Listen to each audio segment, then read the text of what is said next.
Magandang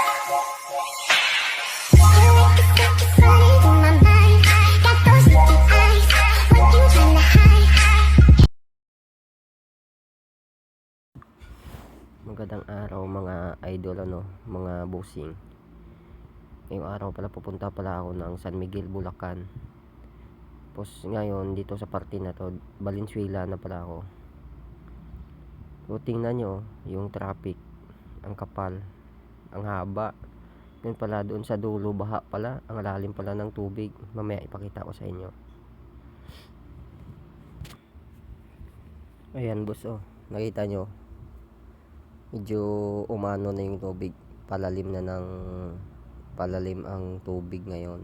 Pag nakikita nyo, ako ngayon sinugod ko yung baha kasi dito banda sa gitna kaya naman ng motor natin kahit ano siya, scooter. Kaso lang yung alon nga lang ng nakakasulubong natin na mga malalaking sasakyan, lalo na yung truck, hinampas ako kaya nababasa yung ano ko, yung paa, kahit nakapatong na ako dun sa taas. Ayun, nakita nyo yung motor natin biglang naging jet ski, kumbaga naging instant jet ski siya sa gitna ng baha. Di ko naman akalain na kunting ulan kanina, baha na pala dito sa Valenzuela. Palabas na sana to ng mga paps. Palabas na ako ng Valenzuela papuntang May Kawayan. Pag nakita nyo malalim dito sa gilid, pinakamalalim talaga yung baha.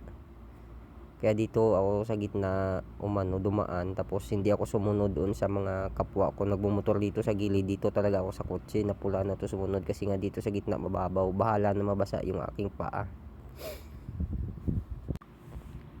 Dito banda mga boss, basa na talaga yung sapatos ko dyan. Dito basa na kasi natutukod ko yung paa ko lagi ako natutukod dahil nga sumusunod ako dito sa sa kotse na to. Hindi ka naman makabuelo, tapos sampasin ka pa ng alon sa kasalubong mo ng sasakyan na yan. Sarap. Ngayon pa yung alon pang mula sa truck. Sarap. Pag hinampas yung gulong mo niyan sa unahan, medyo mahirap siya ibalanse kasi nga yung tubig medyo malakas. Tingnan dyan mamaya si kuya, may mag-overtake sa akin dyan, nagbibisikleta. Basic lang, mababaw lang sana yung tubig, mababaw lang siya. Ayun na si kuya, kayang kaya. Ayan tingnan nyo, basic lang. Di ba?